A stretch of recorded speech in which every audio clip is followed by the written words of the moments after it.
তোমরা হয়তো ভাবছো আজকে আমি কেন কেকটা কেটে তোমাদের দেখাচ্ছি। তো হ্যালো সবাইকে, আমি অরিত্রাস বেকারিতে তোমাদেরকে সবাইকে ওয়েলকাম। তো আমি কিছুদিন আগে দুদিনের একটা কেকের ওয়ার্কশপ করিয়েছিলাম। হ্যাঁ, এবার অনেকেই হয়তো ভাবতে পারো যে দুদিনে আবার কেক শেখা যায় নাকি। এখানে যেই কটা কেক আমি তোমাদেরকে কাটিং করে দেখাবো, এখানে সব কটা কেক আমার স্টুডেন্টরা দুদিনে শিখেছে এবং তারা প্রত্যেকটা কেক সুন্দরভাবে ডেকোরেট করেছে।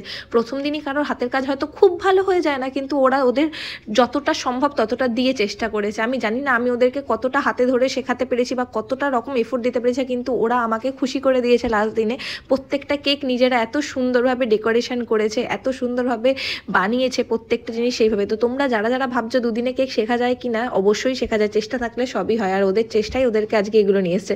এই কেকগুলো প্রত্যেকটাই আমার স্টুডেন্টের বানানো। আমি লাস্টে ওদেরকে কাটিং করে দিচ্ছিলাম কেকগুলো, যাতে ওরা সেগুলো বাড়ি নিয়ে যেতে পারে এবং টেস্ট করে দেখতে পারে ওরা কেমন বানিয়েছে কেকগুলো, এবং ওদের ফ্যামিলি মেম্বারদেরও যাতে খাওয়াতে পারে।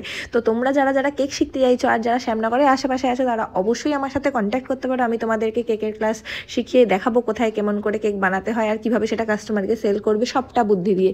তো এইরকমভাবেই ওরা কেকটা বানিয়েছিল আর কেকগুলো দেখতে এতটাই সুন্দর হয়েছিল এবং খেতে খুবই টেস্ট হয়েছিল।